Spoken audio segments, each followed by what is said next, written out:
All right, let me share my screen again. And this time we're going to do a little walkthrough of our website as a whole. So even though a lot of the meat of what FaceBase offers is our data repository, and we'll be looking at that more closely through Rob's segments and Alejandro's, there's a lot more that we have to offer. And we indicate quite a bit on our landing page. So let me just kind of go through here really quickly. So here we have our big search data box. And this includes ways you can enter any kind of different keywords that you would like to search our data sets in particular. Let's see. So if you enter a gene and you click here, then it's going to pull in any of those related data sets that come across these visible columns here. So that's a great thing to play with. And then this section provides some statistics about our repository to give you an idea of the breadth and depth of what we have to offer. The number of data sets, which at this point we're above 1,100, and experiments are included in data sets, so there's more of those, obviously. And then we have over 55,000 files available. These charts indicate some more information about the type of data that we offer. These are our current number of species represented. And we have human, mouse, zebrafish, chimp, and chick. And we're also, by the way, interested in expanding this repertoire. I know that many folks are interested in xenopus and others. We're actually in the middle of onloading a large data set of rat as well.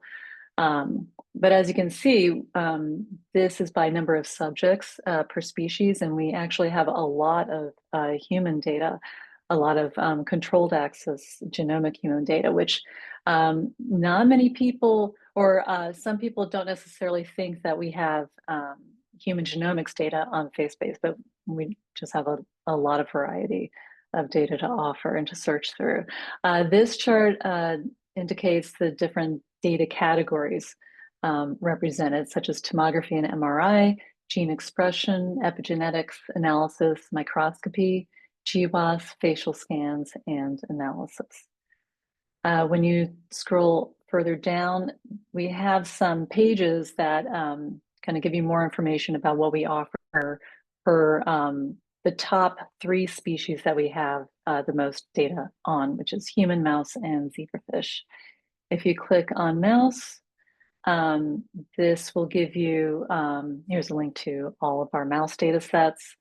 This breaks down our mouse data by assay types. This is a really interesting resource, the mouse data summary. And this is kind of a breakdown by anatomical region here, and then by, it is quite long, by experiment type here.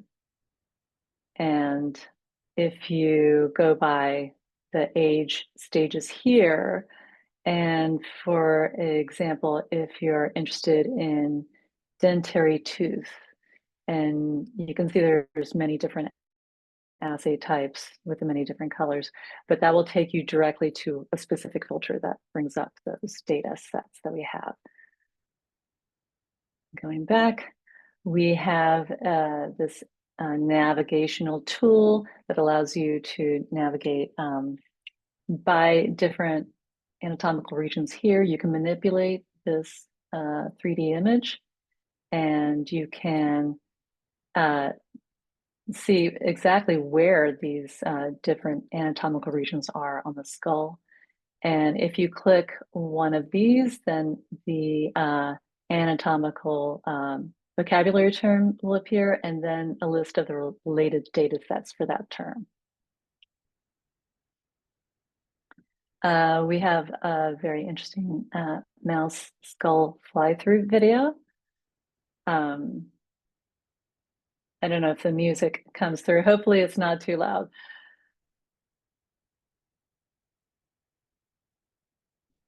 But that's just a quick peek at that. We have an atlas here called Mouse Anatomy by Age Stage, which shows by age stage and by view that you can click through to see how it develops across time. And there are some related color-coded drawings as well, representing cell lineages. And we have more that you can explore down the rest of the page. And let's click here into the human resources. Similar representations of data as well. And we have some information about controlled access human data, which Alejandro is going to go into further detail. Some featured facial scan data is listed here. It's not everything that we have, but it's just some featured ones. 3D facial norms is one of our most popular offerings here with craniofacial anthropometric normative data that is from University of Pittsburgh, Mary Merzita and Seth Weinberg and Zachary Raffensperger. And this is a very interesting resource as well. Let me go back.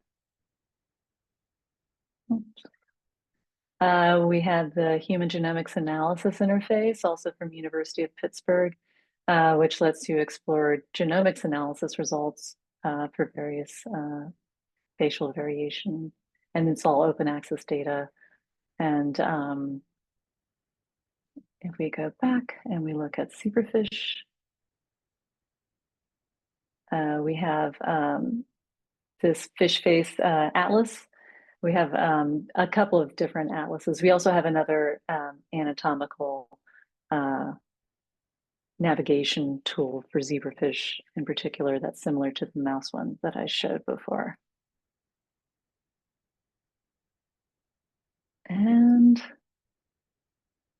when you scroll down further, we have image search. So this kind of helps you get an idea of the kinds of imaging resources that we have available, such as microscopy assay that takes you directly to the related files.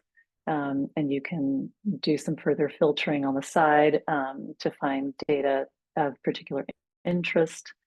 We also have the latest news and our latest publications, and to note that the publications indicate publications related to FaceBase data. So that's something that we offer for our submitters to highlight your data from this resource. And then I just wanted to kind of quickly go over our top level navigation to point out what's available there. These are different links into the data repository. This is kind of the default view is by data set. You can also look at the projects who are the funded entities providing the data sets. You can also search the various protocols. We have quite a large collection. This is the same image search that I just showed you earlier. We also have breakdowns by species and by modality. Under resources, you can, is another way to get to the different resources that I was just showing you by our top three and top three species. We also have this fantastic resource on amelogenesis imperfecta by a UH3 consortium. And so this includes a primer about amelogenesis. It also includes various mouse models that you can explore, and they also include their protocols. Under contribute, this is a comprehensive look into submitting data. We talk about some of the advantages in particular, such as trusted and NIH affiliated resource, fair principles, everything is citable.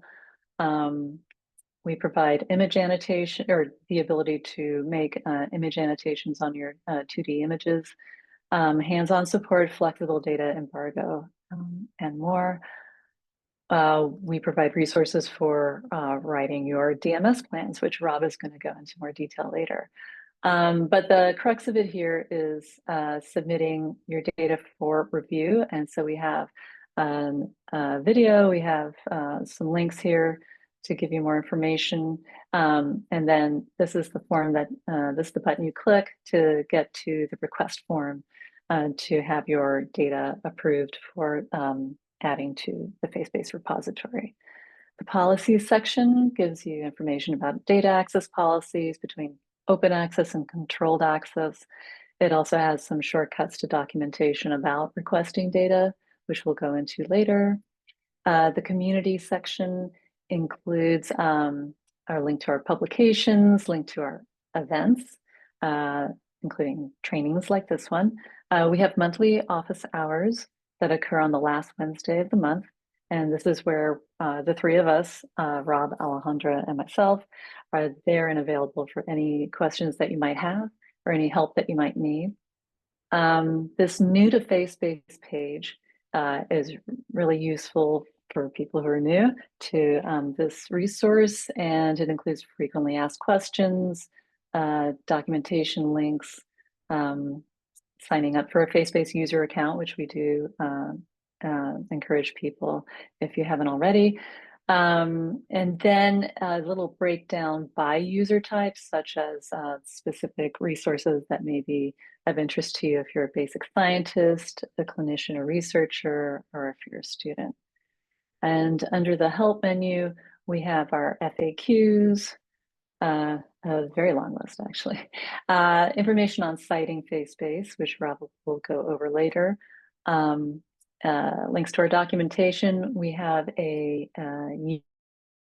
YouTube channel, so with a lot of information on past boot camps, and this is being recorded, by the way, and you'll have access to this, but we will also upload this to our channel.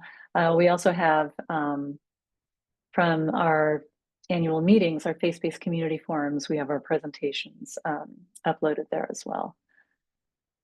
And this is just another way to get to our information about training as well. And so I think the last bit that I'll give is just, if you haven't already, that we recommend signing up for a FaceBase user account. Actually, since I'm already in there, it's probably not going to show what I was expecting actually, but this is the link that you would click. And this gets you on our mailing list. It also, if you are interested in requesting human access data, it is required to have a FaceBase user account as well. And with that, I'll stop sharing and I'm going to hand it over to Rob.